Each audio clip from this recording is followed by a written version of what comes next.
Well, I never thought anybody would attempt to deconstruct the science of validation, if we can call it that. Sure. And oh, yeah. it seems like a powerful skill set, not just for therapists, but for everybody in their day-to-day life. So I'm pretty excited for this conversation. And I found it interesting in the early pages of the book, you mentioned that you were good at connecting with people since you were young.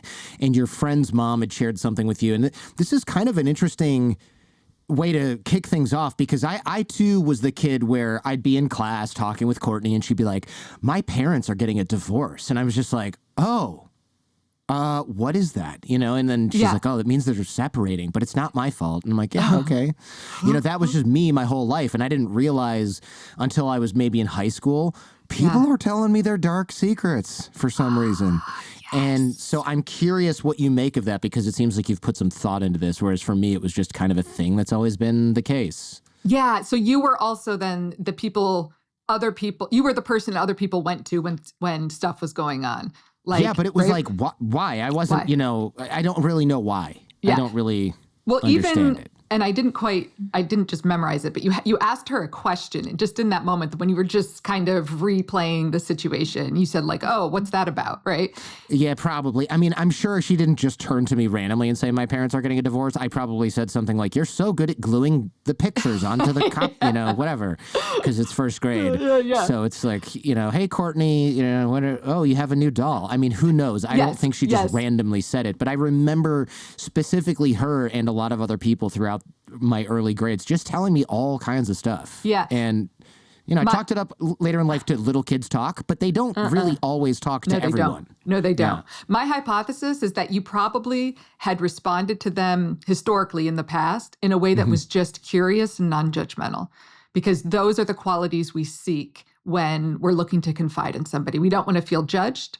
We want to feel safe, but we also want to feel like we can talk. And there's very few people who can bring that out in a way that doesn't feel awkward or shut you down, if that makes sense, right? Yeah. Like one of my least favorite things that people tend to say in these situations is, do you want to talk about it? Which just immediately can cause folks to recoil. I am talking. Like, are you saying, like, now I need to go into it more, right? Like you've just added this weird condition that doesn't work, right? That's a good point. No one has ever said, yes, I would like to talk about it. That no one's ever responded that way, right? So it's just kind awkward. of like, thanks. You just have to say thank you. Yeah. And then you're like, maybe I should stop talking now, actually. Well, that's typically the response is, no, I'm okay. That's the response people tend to give to, do you want to talk about it? Because now you've just made it a whole thing. And nobody wants a whole thing going into it. Yeah, that's kind of like, this is probably a crap analogy and I'm doing it on the fly, but it's kind of like how some people who have podcasts, they have their personality before the show and then their personality dramatically changes as soon as they hit the record button. And people often on this show will go, wait, we should record this. And I'm like, yeah, we have been recording the majority of this. I don't change into radio guy when I do this. But like when you're doing do you want to talk about it? It's like, oh yeah, sure. Now I have to change my personality into I'm being therapized by the guy I met at the bodega or whatever, whoever you're talking to, and or somebody on a train or a plane. And you're like, I'm not going to do that. I don't. That's weird. It's artificial. What you were able to probably do, and what I think I was able to do in these situations, was to like match the energy level of the other person. Kind of, drop your tone, whatever, and not amplify it, not make a production of it, and then just be kind of like curious and non-judgmental. I think some people respond that way more naturally. Many do not. But those are the qualities I think that distinguish who people go to and why they don't go to others. Sure. Yeah. It's strange how it works because you just, if you're that person, you don't really put it together. And you mentioned that you didn't necessarily know what was going on. I think your friend's mother shared something with you, which 2020 hindsight was probably an inappropriate thing to share with a kid. Tell me about that. Yeah. So I think I was like 7 years old, and it was literally, and this is not an exaggeration, I say this in the book, I was waiting for her daughter to come home from dance practice. I had come over before her daughter was home, and mom kind of let me in and gave me some snacks. And we were going to go down in the basement and play The Floor is Lava. Okay, so that's the level of maturity we were at. And this friend's mom is kind of putting things away. She'd come back from the grocery store, she's putting stuff away, and she's just kind of slamming things down. You can just sense like, uh-oh, this is a tense situation. And she spills this, 2-liter of pop, or pop is what we call it in the Midwest. It's funny. I'm from Michigan. That's what we say. Yeah. And she just starts crying. And I immediately just kind of go to her. I help pick it up. I'm 7. I don't know if it's about the pop spilling, like if that's the problem, but I go over and she just starts talking about the fact that she's, separating from her husband. And we talked for like 45 minutes. And it felt to me like a very adult conversation. Definitely. Right? Yeah. I mean, but not, I know, as I reflect back on it and as I've told this to other people, they're like, that was so inappropriate and X, Y, and Z. And okay, yes, in retrospect it was. And at the same time, it did not feel that way. It didn't feel heavy to me at the time. It didn't feel even confusing. Yeah. It just felt like I was being respected as a confidant, I guess. But they were separating because of an affair, too, right? Was it her affair or his affair? His affair. Yeah, so that's just kind of not something you tell a kid, though. Yeah. The content. She must have been desperate. And that's just how it felt. Like, it was like she was crying hysterically. I mean, from where I'm sitting now as a psychologist, I can see that she was just in a state of sympathetic arousal, fight or flight. She's not really thinking clearly, and she's just kind of word vomiting the situation. And I was just trying to, again, be curious and understand what she was feeling, and trying to resonate with that. But yeah, low key, talking to a 7-year-old about your husband's affair, probably not super appropriate.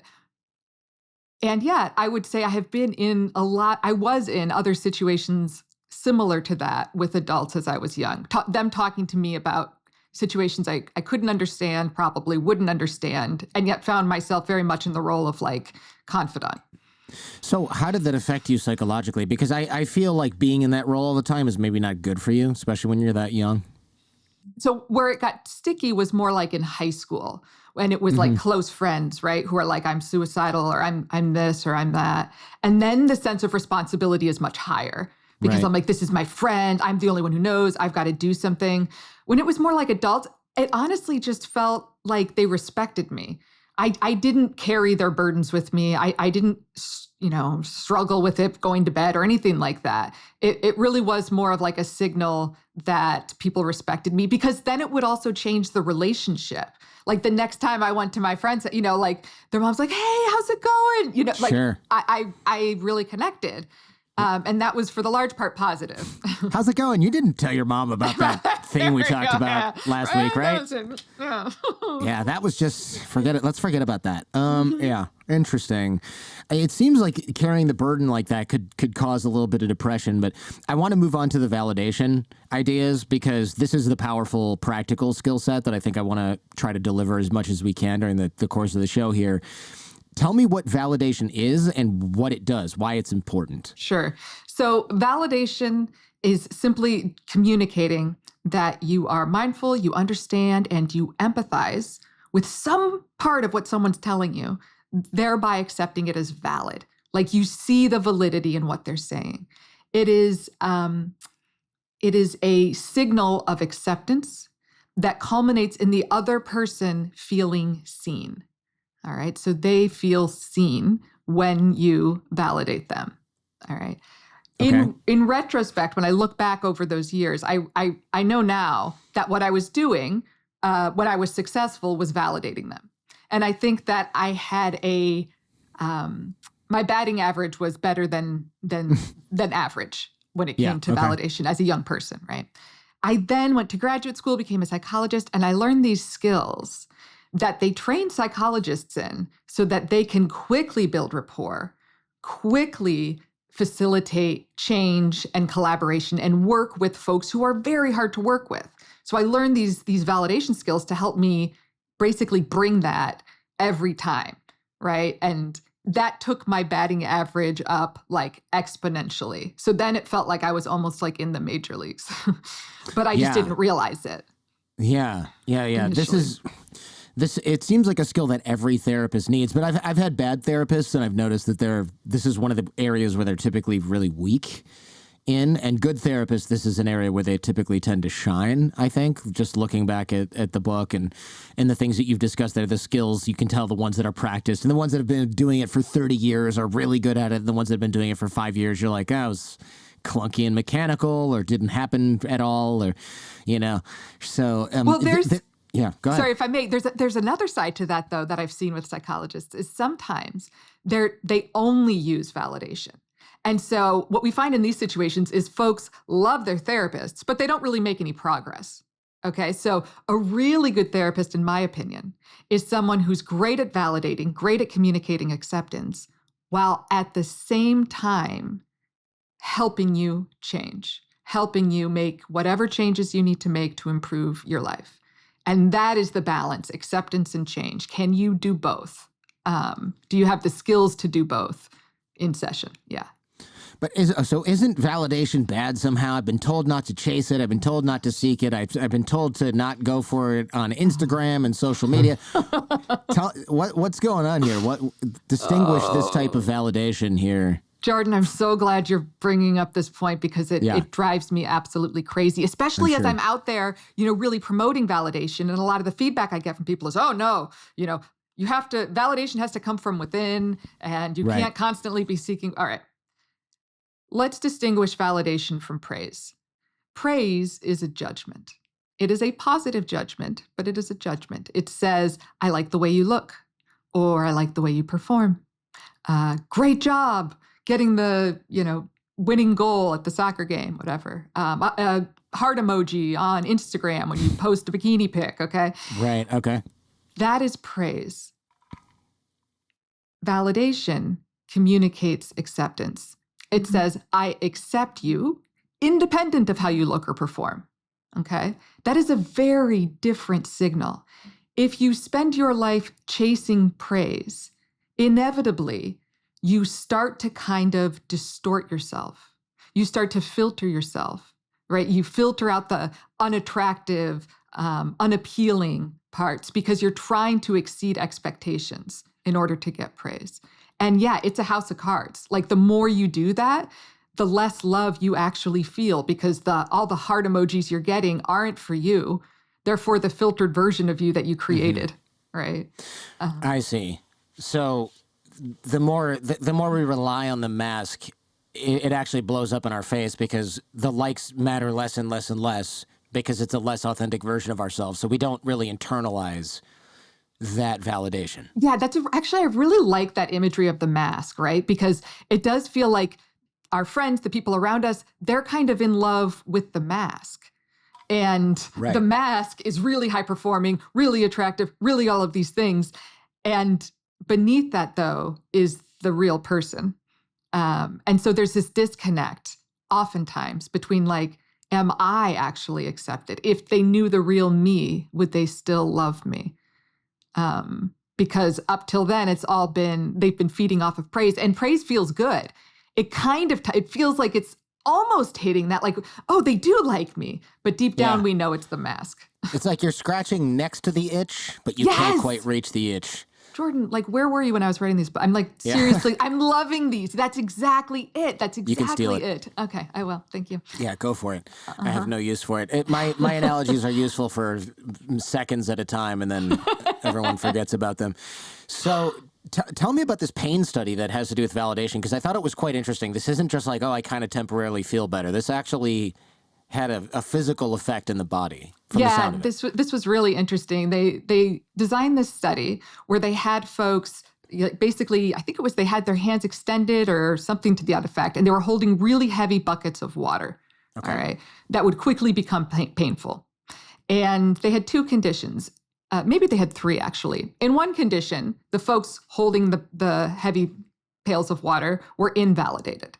So there's a Confederate, some researcher who works for the study who is subtly kind of invalidating them, saying things like, oh, that's heavy? Really? Huh, no one else has mentioned that so far.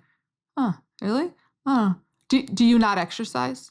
Right? Just kind of saying things that invalidate, make them feel judged, okay?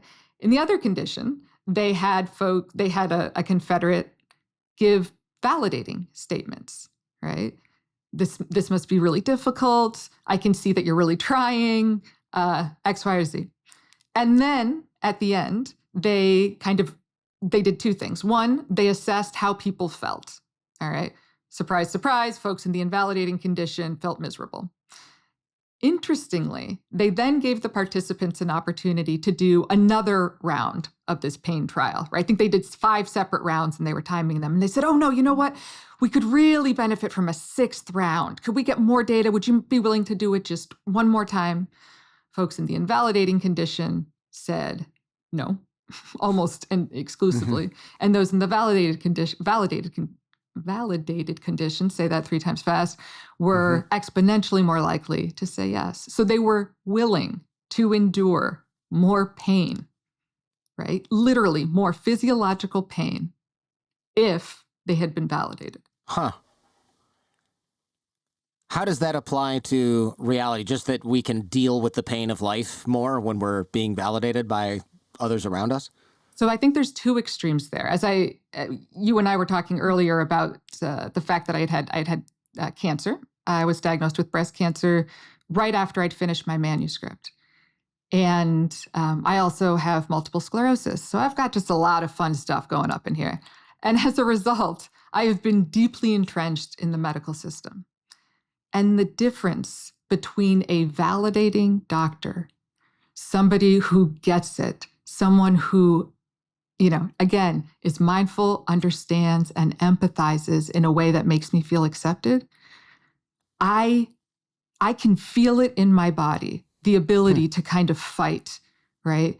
And show up for the next appointment and do the MRI that's needed or do X, Y, or Z, right? Like, it's not, I feel it in my body. I'm more willing to fight. That's on the physical spectrum of things. On the emotional, a lot of our relationships involve pain and suffering and conflict at some point or another, all right? And if we feel at our core like this person understands me, they get me, we are more willing to withstand and to fight and to show up. And I see that. In fact, I know that as a therapist because I confront that every day. I am intentionally validating folks, and I am also making them to, encouraging them to make changes that they do not want to make. Right. And they're more likely to make those changes and endure that struggle if they have been validated along the way. Wow, interesting. So this is super powerful in the medical context, in the relationship context. I know in the book you mentioned that it even works during interrogations with terrorists and things like that. And really interesting, yeah. I know we have listeners that are in those fields, but just in brief, how does that work? Because it seems kind of strange you'd have some guy from ISIS in there and you're like, oh, you enjoy human slavery. Like, how do you even handle that when they're on such an extreme? So this body of research was explored, kind of how can we develop non-torture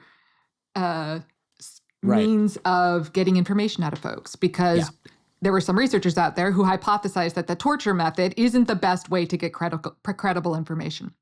They actually worked with psychologists to train their interrogators in basically validation, all right?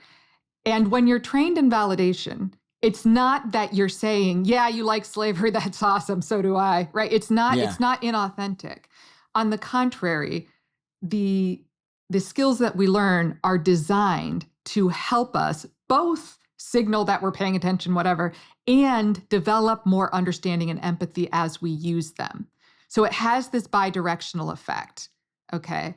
And that was some of my favorite research to pour through as I was writing this book, was the stuff on just interrogators talking about their relationship that they were honestly able to develop as a function of kind of, using certain validation skills, and how that transformed the communication and truly their relationship with the person they were talking to.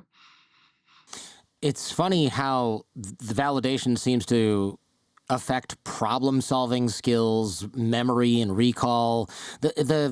I don't really understand why that works. I'm not sure how relevant it is to even what we're talking about, but it's funny how important this particular Well, what would you say? It's a skill, but also it's what is it? A condition being validated? This condition is to our mental well-being. Yeah, it's a skill set. If it's a skill, if I'm using it, if you're experiencing it, I think it's almost a feeling validation, feeling validated, right? It is, and I just need to say this, very important to consider in the context of conflict. I work with couples, and so I see people going at it all the freaking time. And here is what happens when emotions are high and you swoop in and validate. Validation decreases sympathetic arousal. All right. The science on that is very clear.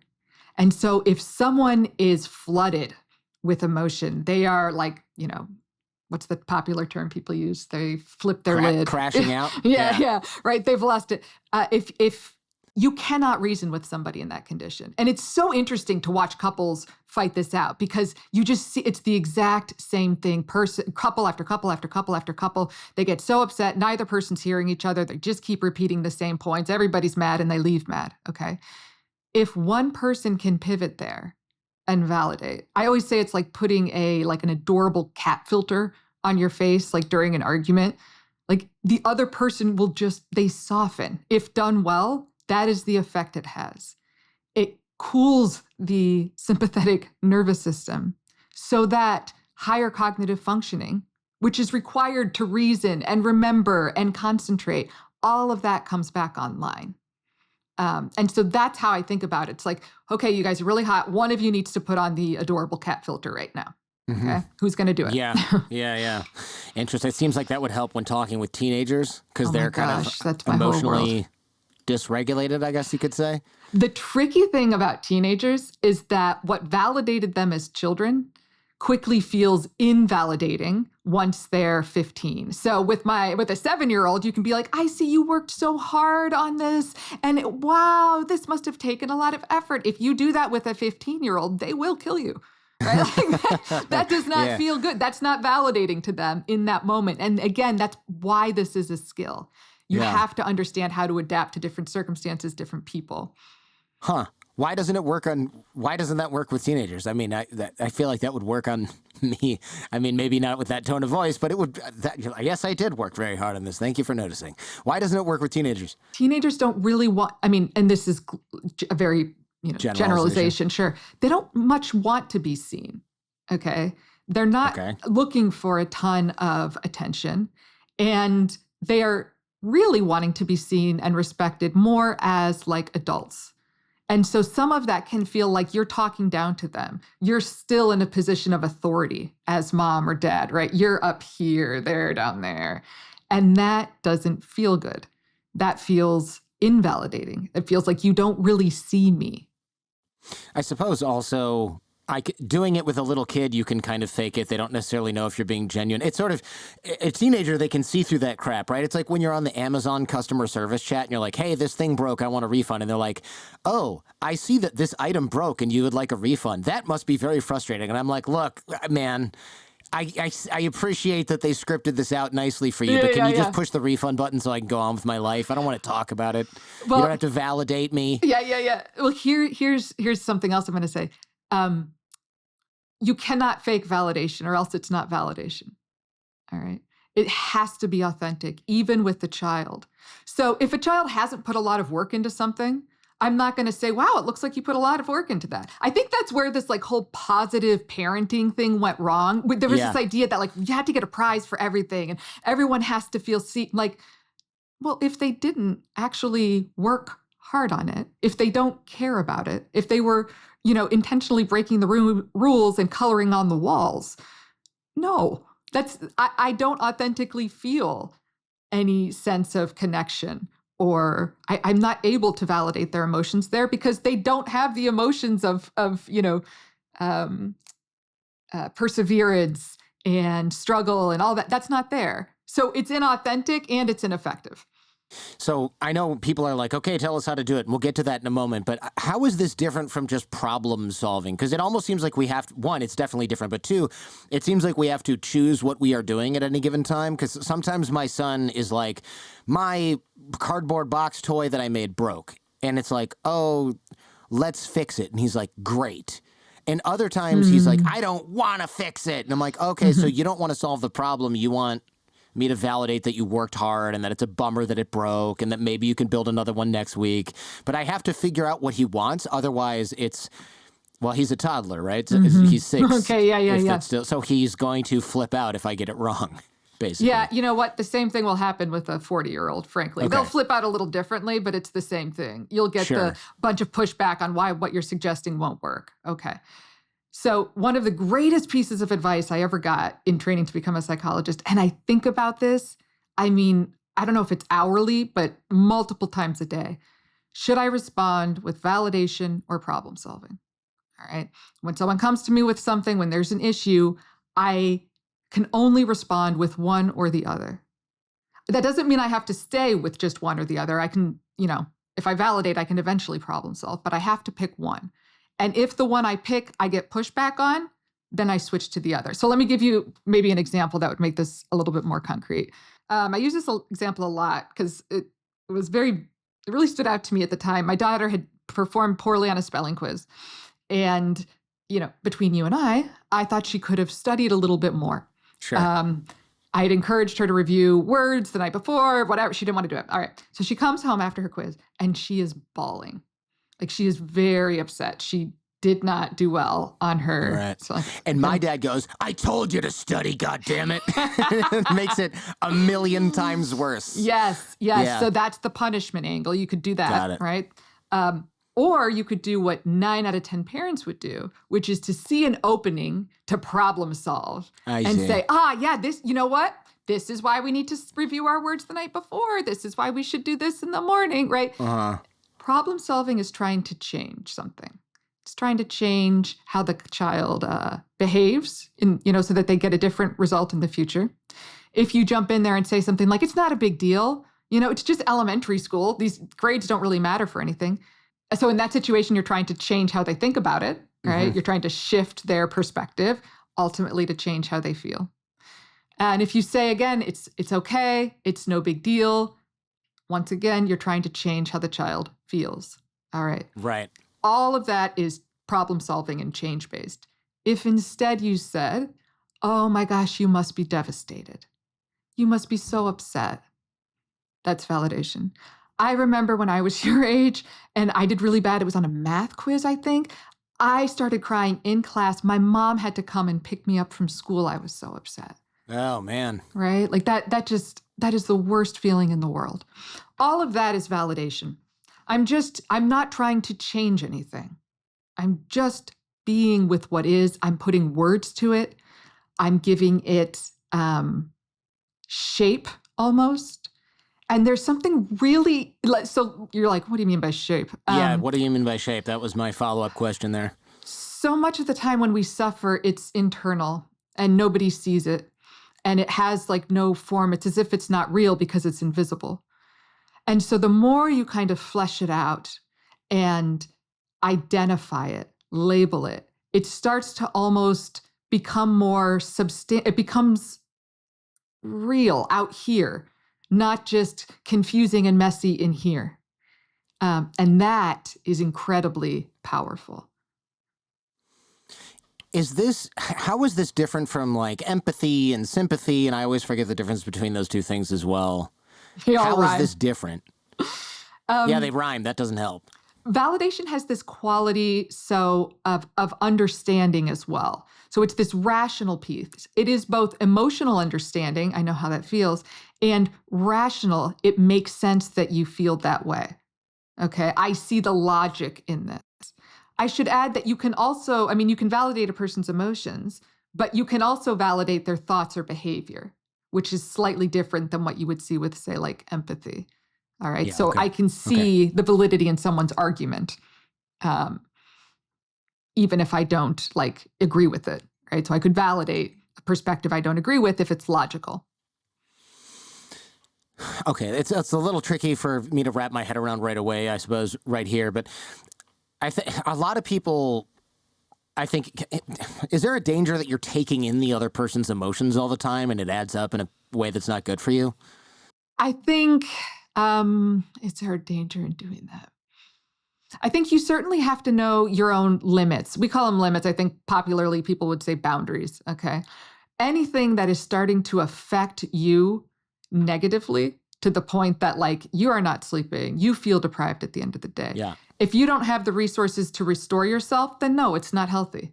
Right. And you might need to have some limits on that.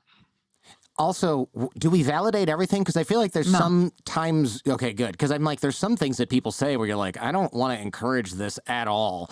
I'm hesitant to give an example, but look, suppose someone's super depressed and they're like, I'm thinking about, ending my life. You don't want to be like, you don't want to like validate that or encourage that, I suppose. You want to redirect that. It's different. Failing a spelling test is way different than something that's like life or death. So here's the fascinating thing. Validation as a skill set was developed in a treatment called dialectical behavior therapy, which is a treatment for folks. I mean, it now treats other things, but initially it was for folks who were often very suicidal, had lots of self-injury. And so these were the exact situations where, as therapists, we needed to figure out how do we validate someone when, like you're saying, what they're saying is really problematic, or it's going to create, issues for them if they move on it. So this, again, was one of those really critical takeaway moments for me in my training, was this idea that, like, you can validate a person's thoughts, you can validate their emotions, or you can validate their behavior. You don't have to validate all of it. So wanting to kill yourself, I'm going to frame that as that behavior is really ineffective. And I will go through and discuss with the client all of the ramifications of that, including how it would affect me. All right. Now, what is valid? The desire to be out of pain. That makes a ton of sense. If I was suffering with this day in and day out, I would desperately want relief from it. So let's find let's work together to find a source of relief for you that moves you in the direction of the values and goals that you may have and doesn't threaten them at every turn. All right. So on some level, I need to really validate, you see, that person's experience in order to get buy-in, in order to work on things. Otherwise, I don't get it, and I'm just throwing stuff at them. Right? Yeah, it's not the same as praise. It's not the same thing as approval. And we're validating maybe their behavior, their emotions, or what was the other thing? Or their thoughts. Or their thoughts? Okay. So you only validate the part. What's the rule?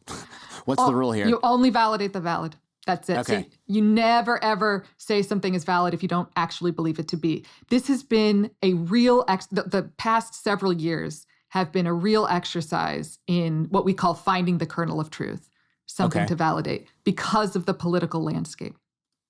And how do you know it's valid? Sorry. Well, there we go. So I'll have a lot of folks, I don't get to choose who comes into my office. I have to work with who comes to me. And they may have wildly different beliefs, some of which may offend me.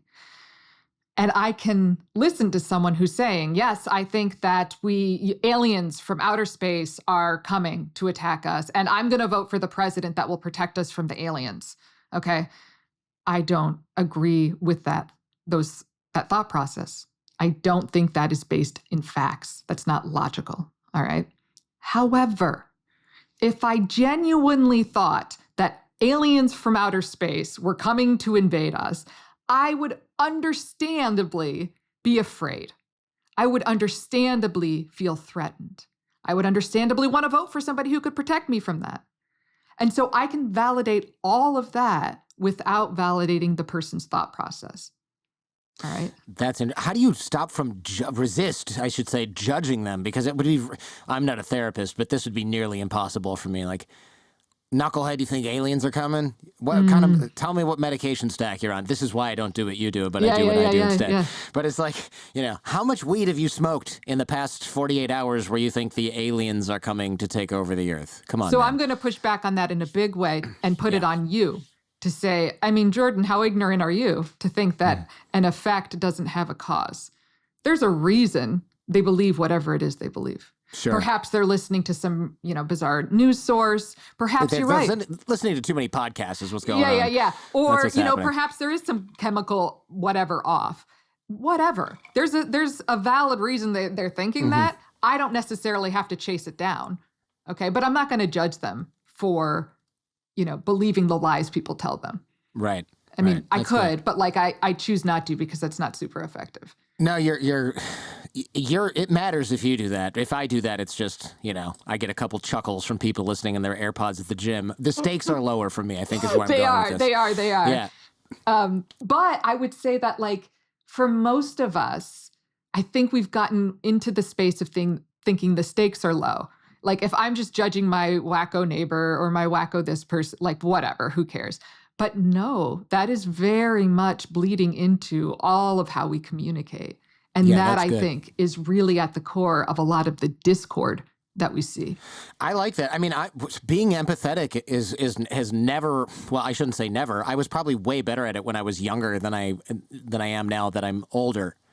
And part of it was moving to New York and working on Wall Street, where your empathy is not welcome and nobody wants to hear it. Pardon my Latin. Yep. But like New York City will surgically remove a lot of your empathy over the course of a few years. So true.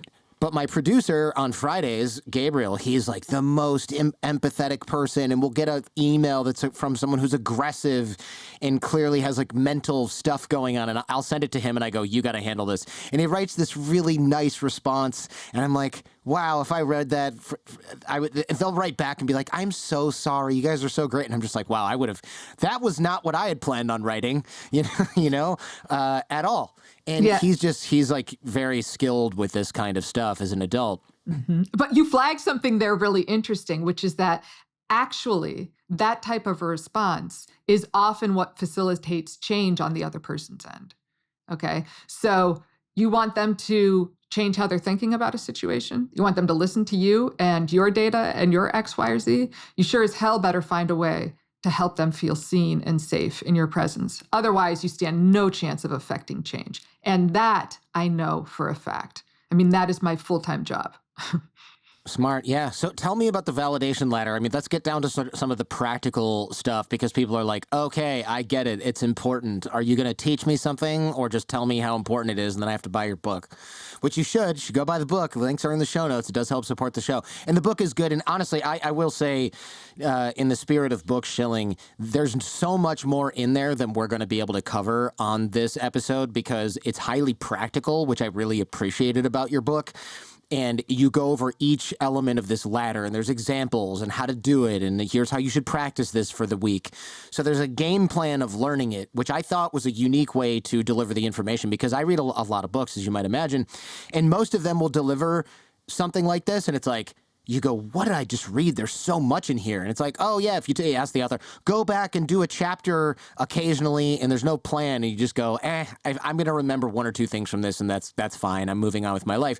Whereas yours is like, use this one for a week, use the other one for a week. And it's kind of, I don't know how many there are. Let's say there's 10. Mm-hmm. It's 8? Okay, so this is like an 8-week program to get decent at these skills.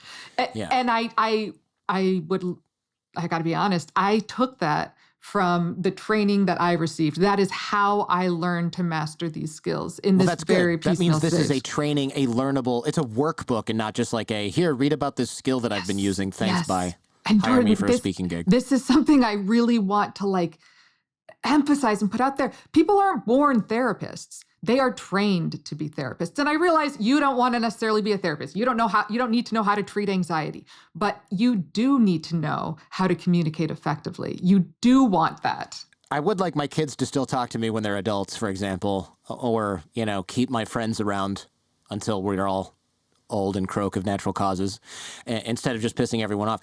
And this helps, right? Because I feel, as I get older, I feel like tangent here, I suppose. I feel like I don't have time for people that I don't connect well with. I don't, it's not like, oh, the guy who lives on your floor or works in your office where you don't really click, but he's there. It's like, no, I'm 45. Like, if you haven't figured it out by now, you're you're cut out of the circle of trust. And you don't want to be that person, right? It'll be, you'll wake up one day alone. Well, you know what though? Let me validate that a little bit, your experience there, because I feel that too. And a lot of the work that I'm doing is with my patients and clients, and I've got a threshold. And so I choose where to put my energy and where to really exercise my skills. And I don't do it necessarily with everybody all the time, right? Like I pick and choose. However, if I wanted to and if I needed to, I could. And that is a very powerful feeling. And I want that for people to have that level of confidence that like, okay, if I needed to get through to this person, I could. The other benefit is the more you validate others, the more you may end up being validated in return. So it's kind of like you get what you receive or you get what you put out there. How does that work? Because I can imagine I put a lot out there and people don't reciprocate that. Or is it just some people will naturally do it? Like the example you gave actually of the person, the fictional person who writes in is super negative about the show. Sure. And you respond with some degree of validation. And then they respond with, oh no, actually, I feel like I have learned a lot from Jordan. Right? Yeah. It's kind of that cat filter effect where people soften. But Jordan, way more important in my opinion in terms of how it will affect you, the more you validate others, the easier it becomes to validate yourself. And self-validation is not something many, if any of us, were taught. We were taught to dismiss, minimize, correct, fix our negative emotions, not validate them. What's the first rung of the ladder here? And if we can go through these like somewhat quickly, that would help because I don't know if we're going to get through all these here, but let's try. So this ladder that you're referring to, has a bunch of skills in it, 8 to be exact. We've got 2. Remember I said validation consists of that mindfulness, understanding, and empathy to help someone feel accepted. So we've got 2 skills to help you just signal mindfulness, just that you're non-judgmentally paying attention, all right? Then we've got 3 skills to help you convey understanding, that you logically understand some part of the person's experience, and then 3 more to send a signal of empathy. And those ones at the top, those empathy skills, also convey understanding. They also convey mindfulness, and they are very powerful. Okay, so that's kind of the framework for this. Got it. I should also add that a lot of the things in this ladder, like even just the first skill I'll talk about, there's strategies people have heard before, all right? The magic here comes in being able to move between these skills and knowing when to use what. So like, for instance, with that adolescent, right, versus the kid, which skill here do I use to be effective? Okay. So at the very, very bottom, first thing we do is attending, all right? Attending is, you can attend through nonverbals, nodding like you were just doing, right? Leaning in, gesturing. These are all nonverbals that have proven through rigorous research to increase the extent to which the other person feels a sense of connection or like you are engaged, all right? It's funny because a lot of people are going, doesn't everybody do that? Doesn't everybody nod or lean in? And my uncles like don't do this for some reason. And my dad will literally be on the phone and go, hello, because they don't say anything. There's no acknowledgement of anything. And in real life, when you talk to them, you'll talk to them and you're just thinking, is this thing on? I know you're looking at me, but you're not reacting at all. And I'm like, is this like low EQ behavior? Hello, I'm talking to you. Do you want to it's like a frozen Zoom call where you're like, okay, my video works. And they're like, no, I'm here. And you're like, I'm talking to you right now. You're not doing anything. You got to nod or something. Throw me a freaking bone here. The video part is a really interesting note because when COVID hit and everything went Zoom, everything went virtual, a lot of those signals were decreased. So you can't even really make eye contact directly in a lot of situations. Sure. And the result is a sense of disconnection. Like we don't feel as close, in part, I would argue, because we're not able to receive those nonverbal signals in the same way. Yeah. Okay, so that's part of attending. The other part is a little riddle game that you got to play in your head. And what you do is you ask yourself, like, as the person's talking, you think, what's this person's point? Like, why does it matter to them? And how would I do a better job of making that point for them?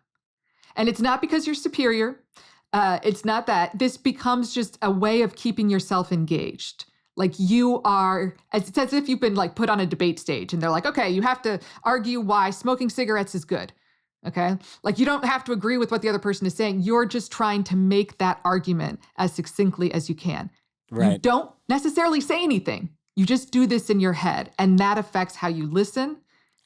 And that is observed, received by the other person. Okay, so you don't make their point better than them to their face. You just rephrase it in your head. Yeah, and you're allowed to like ask some clarifying questions, like, okay, and what about this? So if you watch great late night interviewers, podcasters, Larry King, Oprah, you watch these folks, you can tell that they are playing some version of this game based on the questions that they ask. They don't necessarily agree with whatever their guest says, but they are trying to bring out the best interview. They want to help their guest make their point succinctly, but they don't want to make it for them. They're not going to necessarily jump in and speak for them, but they are going to ask questions and try and bring it out and tighten it up. And that's what attending does. Great. Okay. attending. What's next on the list? So the other mindfulness skill, again, all you're showing here is that you're paying attention, and that is copying. All right.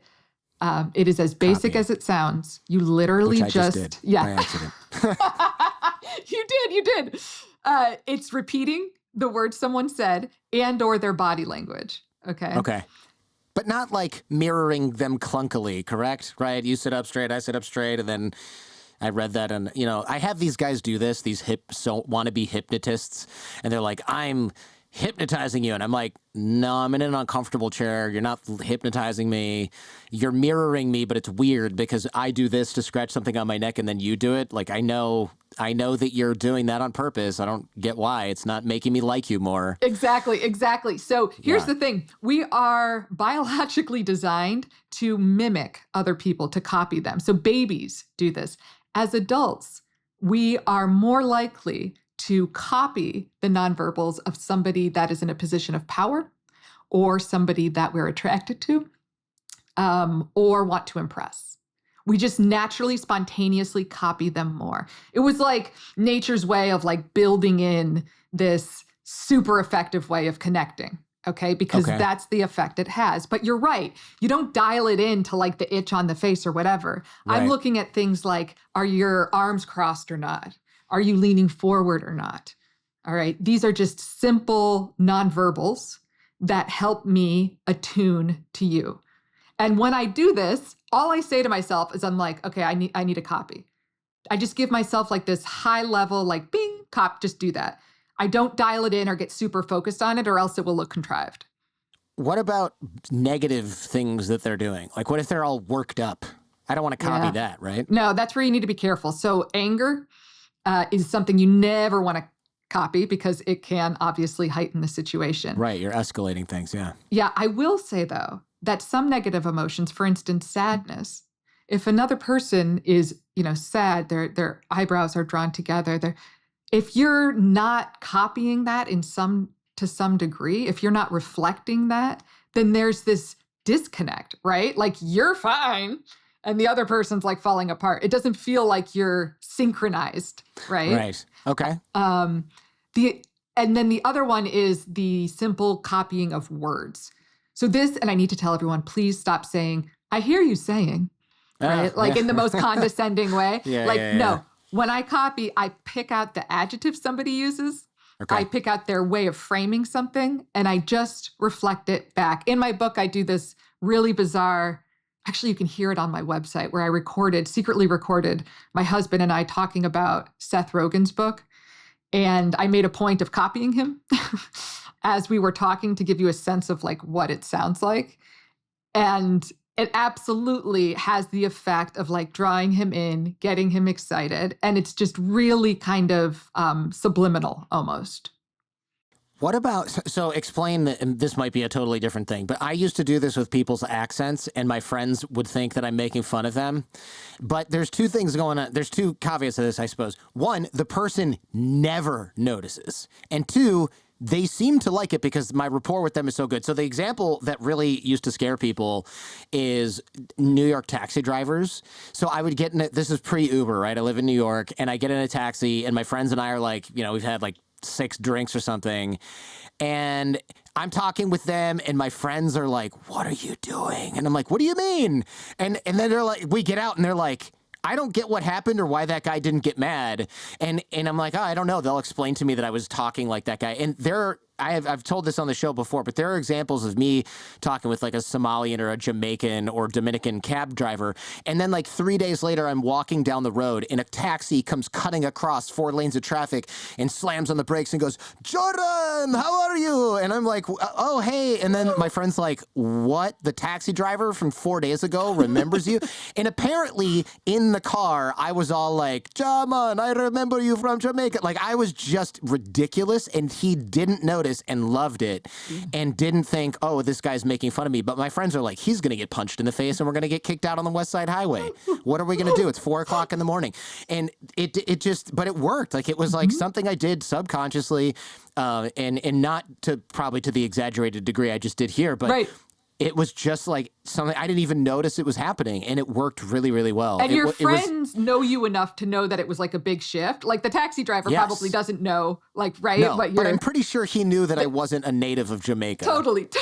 Yeah. I talk about this too, and you flagged something there that's hilarious, which is if you drink and you're prone to this, it will really come out. So like I honestly have to be careful with alcohol because I do the exact same thing, and I will end up talking like I'm from their country of origin, and it's like too much. But it does speak to the fact that this is an innate tendency that we have, right? In an effort to connect, we mimic, we copy. I'm saying, however, do this when you're in conflict. Do this, and not in the like you're copying aggressive behavior, but maybe repeat the words that they said. All right? Because when we feel threatened, when we feel angry, hostile, that is when we start to shut down. We don't copy, we become flat. All right? That does not serve us if it comes to forming a collaboration, dialogue. Like those are the moments when we actually need it. All right. That makes sense. Now, you said something super insightful in the book, and I think this is one of the main things that I'm going to take away from the whole book, which was, you said, in order to understand problematic behavior, we need to find the context in which the behavior makes sense. So tell me about that, because I think that's, again, one of the most insightful things that I read in the whole book, because, you know, it's easy for us to go like, look at the way this person handled that. That's totally ridiculous. How does this person get by? They must screw things up in their life all the time. And it's like, well, this behavior evolved or grew out of, they came from an environment where this behavior made sense. And in a sort of weird example of this is when I worked in Detroit, I worked with all these like, first of all, I was the only white dude. All the guys were kind of like from low, broken home level income. It was a security job. And, you know, guys would be like, "I'm going to kill you." And I'd be like, "Sure, whatever, pal." But then if they said that, if that same gangster said that to another guy that I worked with, that guy would lose his mind and they would get violent immediately. And I was like, "Why are you doing that? This guy's just pushing your buttons." And my boss had to explain, where these guys grew up, if someone says, "I'm going to kill you," you have to do something about it immediately, because if you don't, you're in more danger of actually being killed or injured. And I'm like, geez, because I grew up in a place where if somebody says that, they're acting like a tough guy, and literally nothing will ever come of that, ever. And it's totally different where they live. So their reaction is totally different. And I'm thinking like, why react like that? You're just making it worse. But in their particular context, absolutely, they were actually solving the problem by reacting violently. That's how you apparently protect yourself. Yeah, and that's often contextualizing, which is like the next rung up. This is a way of showing that you understand now. So you've got some mindfulness. All right, you've projected that. To understand, to show someone that you really understand where they're coming from, you've got to understand even ineffective behavior, all right? And to do that, you need to track that cause and effect chain to figure out where this is coming from, okay? Which is what you did. So no, their behavior may not make sense here in this context, but growing up in a different situation, it was critical to their survival, all right? Or it was adaptive. So I'll often have couples where like, one partner came from a home where everybody fought and it was like really animated. And that's just how they fought it out quickly and resolved quickly. And that was just how they kind of dealt with things. And it led to deeper connection, the conflict did. And then I'll inevitably have their partner be the one who came from an experience where violence was unpredictable. It was always damaging or traumatic. And so when their partner starts to escalate, they shut down. All right. They try and kind of pull back, hide, not draw attention to themselves. Now, who's right, who's wrong there? It's just different context. Okay. But we need to be able to understand that and validate each person to have them work on changing how they dialogue and communicate together. Okay. Yeah, this again is a super insightful skill. And sometimes you mentioned sometimes the context is built on based on misinformation. Tell me about that, because that also would obviously result in miscommunications or a negative outcome. Yeah, I mean, so the most obvious example I give is like, you have a dentist appointment, you put it down in your phone for Wednesday at 2:00. You come at Wednesday at 2:00 and they're like, no, the appointment was Thursday. Mm-hmm. And you're like, oh, shoot, I had it in my phone as Wednesday. Oh, okay. Sure. I understand it. It makes sense that you came at Wednesday, given that you were operating off of false information. Okay. Mm-hmm. It's the same sort of thing, I would argue, again, with like the politics and everything else that's going on today. If you look at what people are thinking, often their behavior and their emotions make a lot of sense. It's just that they're operating off of misinformation, which unfortunately is a term that's become very sensationalized and popularized. This reminds me, I had a girlfriend a long time ago, and her parents got divorced, and her dad married someone else when she was like 12. And it was not handled well by the parents. And so anytime we got in even minor disagreement, she would react really strongly. And I was like, what is wrong with you? And it sort of came out one day that she's like, you could leave at any time with no warning, any time that anything goes wrong in our relationship. So everything is scary to me. Does that make sense? It makes and then like, oh, it's like that experience on your end, like, right. Oh, I get that. Right. Like now it makes sense that little things cause a massive reaction that's like based on you thinking that I'm going to leave or never talk to you again, and the whole thing's going to be shattered. And so that context makes sense, but it's also based on misinformation, because I'm not going to never talk to you again and leave because you forgot to get olives on the pizza. Exactly. But right? And now here's a really important thing, because I think people feel nervous at this point hearing this, like, okay, great. Then people have a get out of jail card for everything. Right? Like they can just say, well, I'm allowed to like throw toasters at you because when I grew up, throwing toasters kept me alive, right? Like, yes, sure. And this is where I emphasize that like we first need that validation in order to facilitate change. All right? It's not either or, it's both and.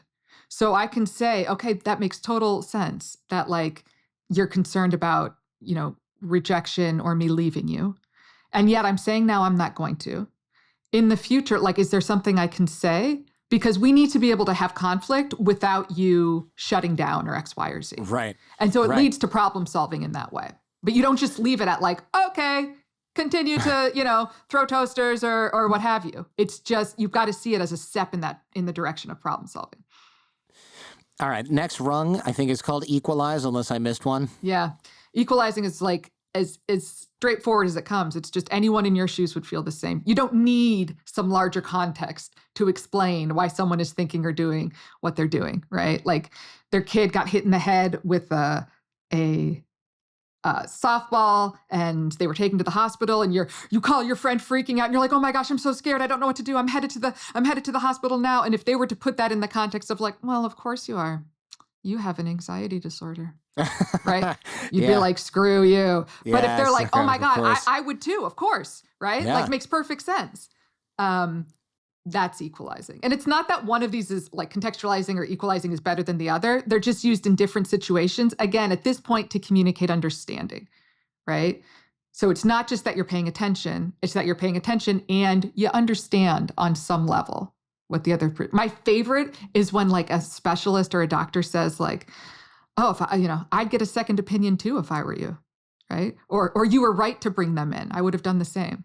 Like, okay. Yes. I'm normal. I'm not freaking out. I'm not X, Y, or Z. That's the power of equalizing.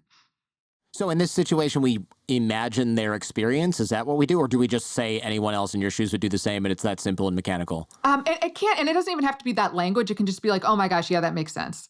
Yeah. Oh, of course. Oh my gosh. Yes. I'd be so pissed if I were you. Right? Like, so you're just kind of validating that the reaction is normal. Okay. It's great when folks are concerned or worried that what they're doing or thinking is abnormal. Should I have brought my kid in for a second opinion? Like, I already had the best doctor in town tell me X. Am I being overparenting, underparenting, X, Y, or Z for this?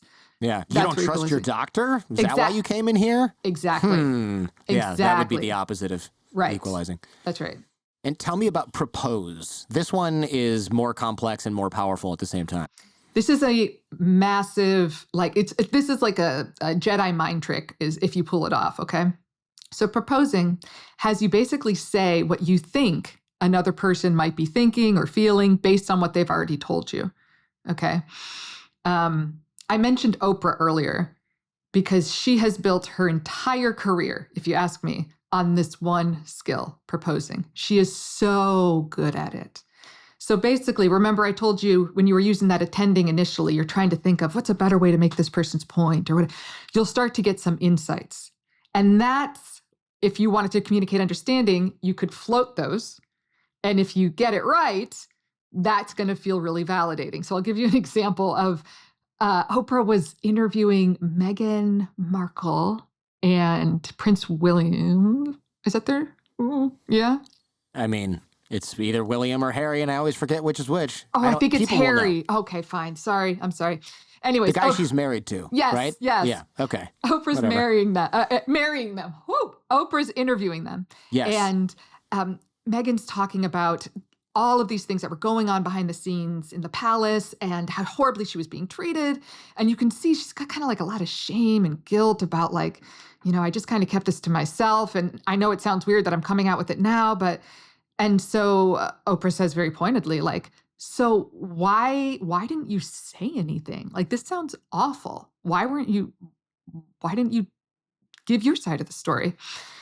And Meghan again looks just like, I don't know. I felt like, and I don't know why. I just stayed silent. And you can just kind of feel the heaviness in that. And Oprah swoops in with, were you silent or were you silenced? And like, boom, that's that effect of like, I have cut through. I am saying something, identifying something you didn't articulate, right? Which was that this was a very oppressive situation in which you didn't feel like you could speak your mind or speak openly to the press, right? And she nails it in that moment by just kind of reading between the lines and saying something that somebody in that situation would understandably be feeling or thinking, right?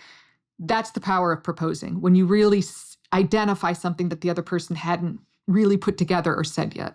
I see. So we read their mind / read between the lines as best we can. What they're saying, what they're saying but not saying. It seems like this requires a lot of practice and a high EQ. You can't just sort of start doing this. Or can you? You've got to work that. And this is where I was talking about, like, really the skill of validation is being able to use these strategies off each other, play off each other. Uh-huh. And you've got to do a lot of attending, like really get in the habit of playing that game of trying to figure out what's this person's point, how do I make it better? That is how you get good at proposing. You just do that over and over again. How do we know if it lands or if we've totally blown it? Oh, you will know. Will they tell us? You will know. Particularly because if it lands, it is like the turning point oftentimes in a relationship. Okay. If someone feels like you got it, it's like, whoa. And if they don't, if you don't get it, they'll be like, yeah, I guess, sort of. So anyways, back to me in the palace where I was, they'll just kind of scoot and boot around it. So you'll know. Right. Okay. So they kind of bail. Yeah. If it doesn't land, they pivot. They pivot. And if they want to continue the conversation and they go deeper, then you've nailed it. Okay. That's right. Is there a less risky way to do this? Like, can I frame it in a certain way that doesn't maybe hit as hard if I bonk against the wall? Yeah. So if you state it as a question, like that is a much gentler way to approach this. So like, oh, maybe you're feeling nervous about the interview with with Jordan this morning, right? If I had come upstairs and, talking to my husband and I'm ordering him around, he's like, hey, are you feeling nervous about the interview? Like that would be a gentle way to propose, as opposed to if he came in and said, well, you're nervous about the interview. I'd be like, screw you. Yeah, right? Exactly. That's a gentler way to do it, is to frame it as a question. All right, just a quick break. I'm going to tell you about something that'll actually make your life easier. If you're thinking about starting a business or you already have one and maybe logo or branding design is not your strong suit, you're going to love Design.com. With Design.com, creating a standout logo is as easy as it gets. You just pop in your business name and your industry, and in seconds, you're going to get thousands of custom logos to choose from. Every design is handcrafted by top designers and exclusive to Design.com, so you're getting something unique. Once you find a design that you like, you can customize the fonts, the colors, the layouts to make it yours. Then you download all those assets and you're good to go. And Design.com doesn't just stop at logos. They've got tools to help you create all of your branding materials, from website to social media posts to business cards, all perfectly aligned with your brand. If you already have a logo, you can upload it and you get instant access to thousands of design templates that actually match your brand's look and your color scheme. So this tool saves you a lot of time. It lets you focus on growing your business instead of getting stuck in the weeds with marketing materials. With a 4.8-star Trustpilot rating, Design.com is legit amazing. It's run by a friend of mine. The company's been around for a while. They really do care about their customers. Try it for free at design.com/Jordan. That's design.com/Jordan. All right, everybody, this video is brought to you by HVMN, and it is worth hearing about, especially if you're looking for appetite suppression. You ever try fasting, then your stomach starts planning a mutiny around hour 14? Enter Ketone IQ from HVMN. It is a great tool for appetite control and clean energy. It helps suppress ghrelin, that's your hunger hormone. It helps boost leptin, your fullness signal, so you feel satisfied even without food. Plus, it gives your brain and body clean fuel without breaking your fast. So you're still in ketosis, you're still burning fat just without the hanger. It's like telling your cravings, not right now, or not today. Fasting is hard. HVMN makes it a whole lot easier. Try Ketone IQ. Go to hvmn.com. Enter promo code Jordan for 20% off Ketone IQ. And then take action. This is one of the final rungs in the ladder. You give a really good example of Zelensky handling this or doing this. Can you, first of all, tell us what take action is, and then tell me how Zelensky put this into practice? All right. So this is one, like, we're at the top now of this ladder. We're at this empathy skill. So if you can do this, this can convey a high degree of validation. The person would feel very validated if you do this effectively. The example I gave of Zelensky was an interview that he gave, I want to say with Dateline, where he's mostly speaking through a translator, but at the end, he speaks in English, looks directly at the camera, and basically makes his plea to the United States, to President Biden, to say, if you really believe in freedom, if you support us, if you care about us, you will help us with resources. We need resources. We cannot do this alone. We will not win. So basically what he's saying is, I need you to intervene, right? Biden could use all the other validation still. He could propose, you guys must be terrified for your lives, right? He could copy whatever it is Zelensky said, but anything short of intervention isn't going to cut it, right? Sometimes actions speak louder than words. Now, this is a really risky skill, because if you overdo it, one, the person could become codependent, but two, it could look like problem solving. Right? If my kid says that she's upset with something that happened at school and I run off to talk to the teacher and confront her, that might not be wanted. Like, that might not be what she wants. So you've got to this is kind of one of those higher, I'd say riskier. The more effective it is, the riskier it tends to be if it goes badly. Yeah. So maybe we can take stock, ask ourselves, what are some ways we're currently taking action in our relationships, or how we might do that. And I think that might be a helpful place to start, because it's hard to be prescriptive about this, because everybody's context, the situation is totally different. I love the ideas in the book about practicing nonverbal communication, so emoting kind of, and give us a little bit of practical exercises that have to do with this. I think this is useful. With emoting in particular? Yeah. Mm-hmm. Yeah. Okay, so with emoting, people often get nervous with this because they may or may not be very emotive. All right. Some folks are just like, they're more contained. They don't express a lot. And so if that's the case, you can practice. Your options are to just state how you feel, or even just allude to it. Okay. So I feel sad for you. You could say that's so clunky and weird. It could be like, oh my God, I'm devastated to hear that. Mm-hmm. All right, that would be directly naming your emotion. But if that's uncomfortable, you could just imply it, right? You could say like, what the hell?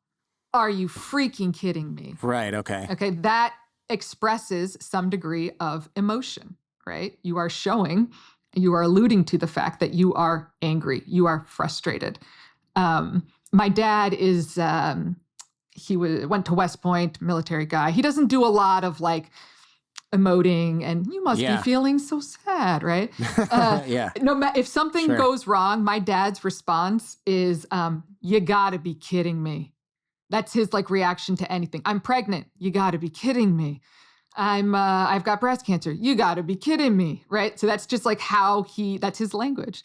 And so when he was diagnosed with throat cancer, he's absolutely fine. It was like stage 1, stage 0. It was fine.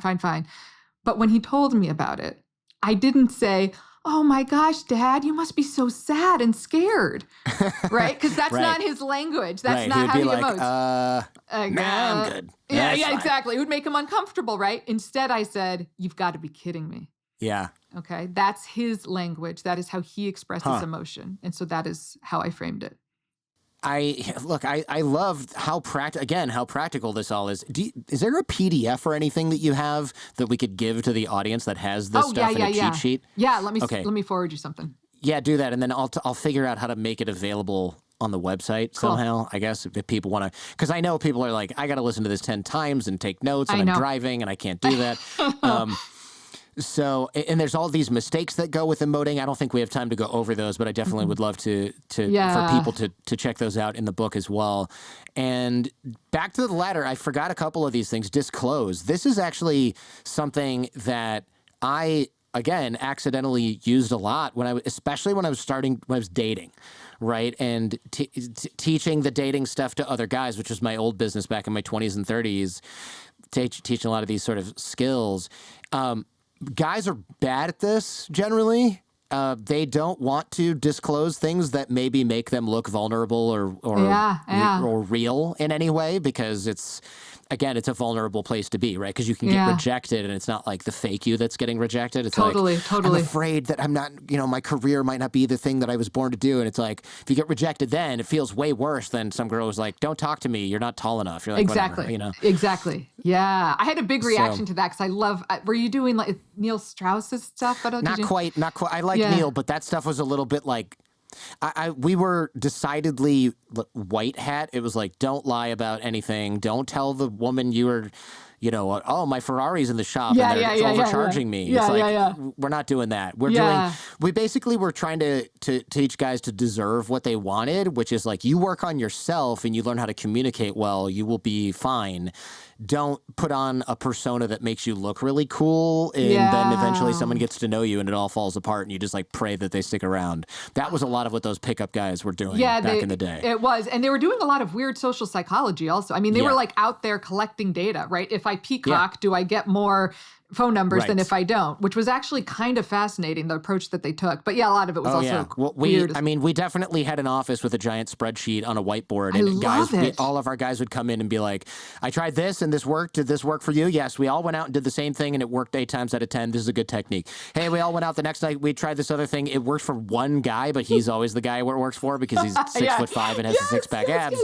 It's probably not the technique. Let's do it again. Okay, no, this is a stinker. Let's get rid of it. This we did is that like for how years. we develop therapy skills. We do like the exact right through in the context of clinical trials, right? But you're like, That's funny. They're the PI, they developed the thing, so they're probably going to be really good at it. We need to have this beginner who's training. Let's have them go out. In fact, let's have a bunch of beginners. Let's see if it sticks. That's really funny. We were teaching guys the techniques that we would ourselves screen, and if it worked for them, we were like, okay, this is going into the curriculum. And if it was something they had a hard time with, it was like, you can experiment with this, but it's not easy enough for us to teach you in the first 3 or 5 days of the workshop. We did this a lot. And disclosure was one of the things where we were just like, hey, when you're talking with somebody, disclose real things that you are interested in connecting on. Don't hide the ball, right? Lower the shield a little bit. And so these guys are having really deep conversations with people. So they would meet they'd be like, I can't believe this. This really attractive woman is a professional cheerleader. And I was telling her how I lost my dog. And then we were talking about our pets and like, we have a date tomorrow. And they're just like, take my money, take all of my money. Yes. It was great because we weren't teaching it as like a technique to be manipulative. Exactly. You're actually creating a real connection with this person by doing this, if you do it right. And that's what these skills do. And I mean, like on your front, you got evidence to suggest that was, on our front, we have all sorts of evidence, but disclosure is one that people get really nervous about, right? And I hadn't quite had it in my head the way that you framed it, but I do think there's that vulnerability part that makes us nervous, right? Because what disclosure does and why it's such a powerful validation skill is it says, I see myself in you. And when done well, it allows the other person to see themselves in you. And it's just this like mirror, like we are one and the same. And that bonds us. I think one of the most powerful things AA and NA figured out in terms of techniques was having folks, just stand up and say, my name is X, Y, or Z, and I'm an alcoholic, okay? And there's just this group disclosure that feels safe. And when you go out on the street and you're talking to someone and then they say, oh, well, I'm in AA. You go, oh, hey, so am I. Boom, connection. There's this shared experience. I don't judge you, I see you. That's powerful. Yeah, it's a super powerful, I say technique, but really it's kind of like it's more than that, I suppose. And I'm curious what the mistakes people make doing this are, because one of the things we found was, let's say you say something like, oh, do you have a pet? Yeah, I had a dog, but I had to give him away when I moved to Los Angeles. And then the guy starts talking for 20 minutes about his dog. And it's like, oh, you're like you're overshadowing her share. And she's just like, is this guy going to stop talking about his dog at any point?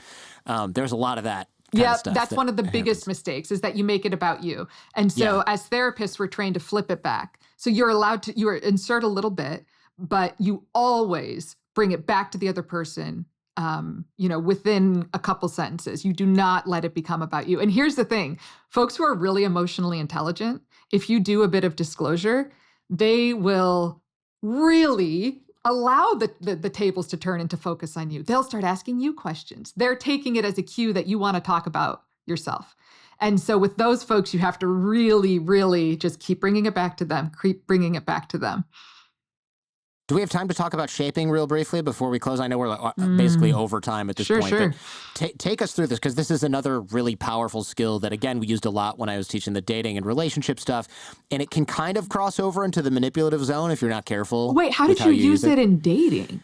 Shaping. Well, for example, if somebody, there's all about the rewards and reinforcement of behavior, right? So if somebody is not respecting your time or sets something up and then doesn't answer you or doesn't show up, a lot of guys, they're like, well, she's really pretty, so I'm going to text her 48 more times and see. And, or like, oh, she said this or she did this thing that you would never tolerate from somebody who wasn't an attractive woman. Like if your buddy did it, you'd be like, what the hell is your problem, man? Right. So we're like, okay, we don't have to punish people because we're not their parents, but we reinforce good behavior. And we might say to somebody who's acting in a bad way, what are you doing? Why are you being that way? And so they're not used to that. A lot of, and this is, I'm generalizing here, but a lot of young, attractive women are not used to a guy saying, it's kind of disrespectful that you showed up 45 minutes late and you didn't even text me. Like, you're not going to keep doing that, are you? Because that's not really going to work for me. And they're like, oh my God, usually when I misbehave, people put up with it because they're men and I have what they want. And it's like, you're signaling, that's not really how I do things. Like I have what you want also. This is blowing my mind because the other setting in which you see a similar dynamic is therapy, where folks have often been in the system and had many, many therapists, and they're used to being able to kind of behave as poorly as they want to because they're sick. Right. And so well, I have X, Y, or Z. Well, I am bipolar. Well, I am this. Right. And so I can't help it. And I've also usually done a fair bit of validating up front, right, to help set the stage for an alliance and collaboration. So remember, I said it's a matter of balancing acceptance and change. So validation is the acceptance stuff. Shaping, positive reinforcement, that is all how we change behavior. That is all changing behavior. So yes, you are used to being able to show up late.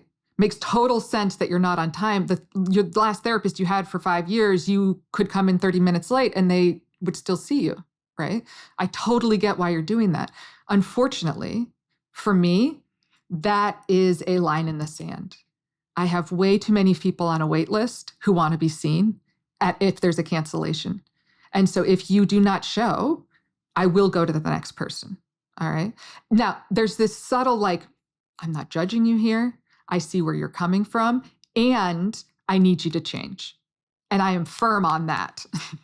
This is something that I maybe discovered in part, well, one, through research, but two, just almost by accident. There was a relationship I was in when I was probably 20. It was obviously not the healthiest relationship. But this guy who I worked with at the U.S. Embassy in Panama, he met a girl. She had a friend. The friend had a major attitude problem, and she was really rude. And my friend was like, let's go out on a double date. And I said, hold on, I'm not interested because Perla is not nice. And she was like, excuse me? And I was like, you clearly don't want to be here. You're acting really bored. You're having a tantrum. I barely know you. You're not being friendly at all. I really don't want to go out with you ever because I don't want to put up with that. And she was like, fine. She got super mad, and her friend was like, dang it, because she liked my buddy. My buddy was like, please do it. And I was like, absolutely not. And then the next week we went back to the same bar, and my friend ran into that girl, and she had brought her friend, and that girl was so nice to me and so charming and so apologetic, and her friend was apologetic, and I was like, what is going on here? And I actually couldn't get her to leave me alone. Because no one had ever actually set a boundary with this woman in her entire life, probably, except for her dad, maybe. No man had ever, she was gorgeous. No man had ever said, you can't just treat me however you want to because you can get away with it. That had just never happened to her. And so she kind of needed that. It made her feel safe because somebody was finally like, here is what you are allowed to do when you are around me as far as my feelings and how you treat me. And that was like I hate to say this, but it was like a boundary that she required to feel like she wasn't unmoored. Does that make sense? I also find that people genuinely feel better about themselves and just life when they treat other people well. And so if the conditions are such that you're bringing out the best in them, the exchange, the interaction will be better. And so what you were basically saying is, I'm not going to positively reinforce your bad behavior by staying here. Right. I'm not going to do that by staying here. I will leave. It was really nice. It was like, okay, I don't have to constantly bring up that you were a really terrible person the first time I met you. I'm just going to be normal. And so when we had a ton of fun, she was like, wow, you're such a nice guy. Like, it's such a great guy.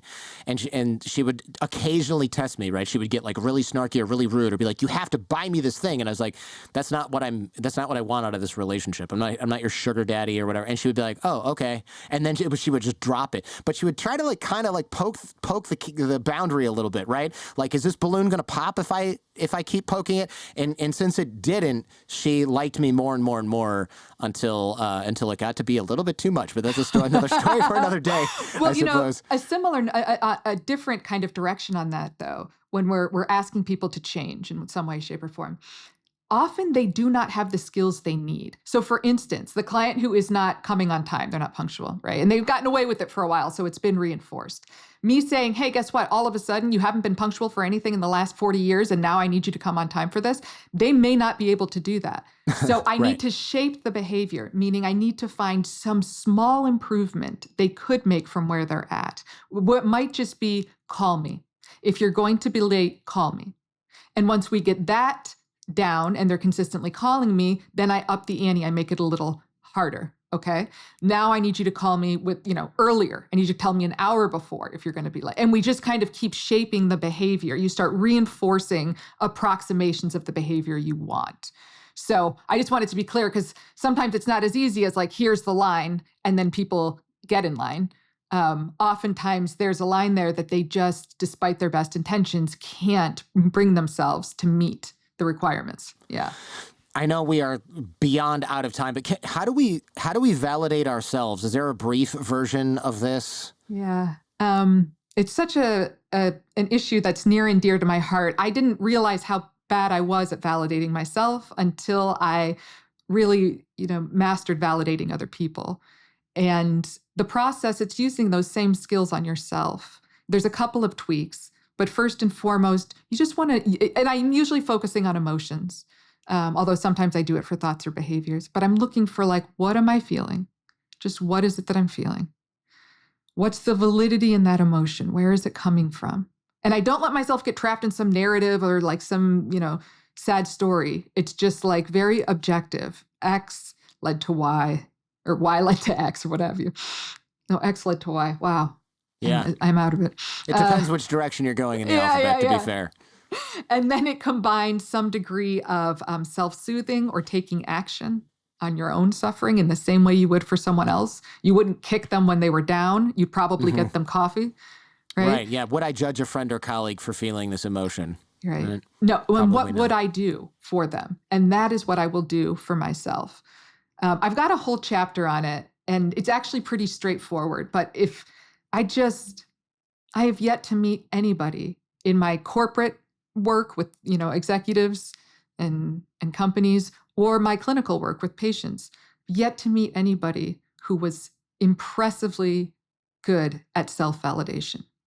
Very few people actually do any version of it, right?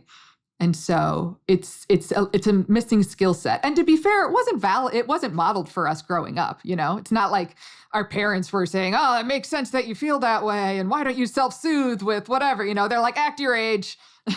Yes, right? exactly. And Grow up. I'll give you something to cry about. Yes, that's right. Why do we need to do this?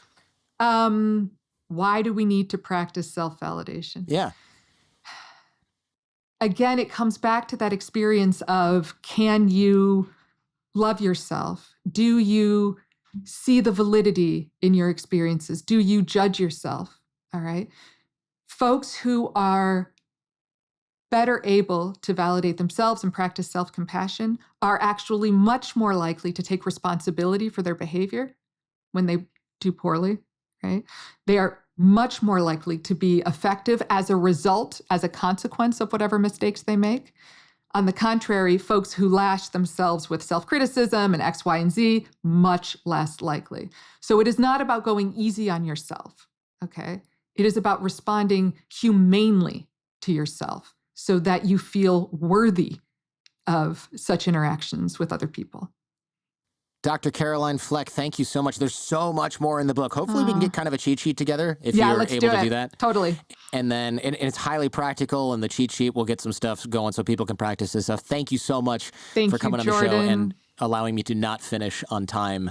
It's wonderful. To try and squeeze it all in. This was actually really fun. At some point I want to share notes on the dating stuff. I'm like, I never really thought about it but as we're talking validation with this, I'm like seeing all of these parallels. So yeah, super definitely fun. Yeah, a lot of the stuff on the ladder is shaping, disclosure, the more powerful stuff. It was really, and even conversational techniques like equalize and propose. It's like, man, when you're talking with somebody and they're sharing something and you equalize it, you can see the relief in their face, and then maybe you propose and they're like, "Oh my God, this guy totally gets me because he said the thing that I said, but in even better words than I said it. He's totally listening to me, right? Attending." I love this. And most people don't get this, especially young women don't get it from younger guys. I mean, most of my clients are 20s and 30s. It's just, so it's like like you said, Jedi mind trick, because the guys they're talking to are like, Beavis and Butthead level, "You're so pretty, you want to go on a date?"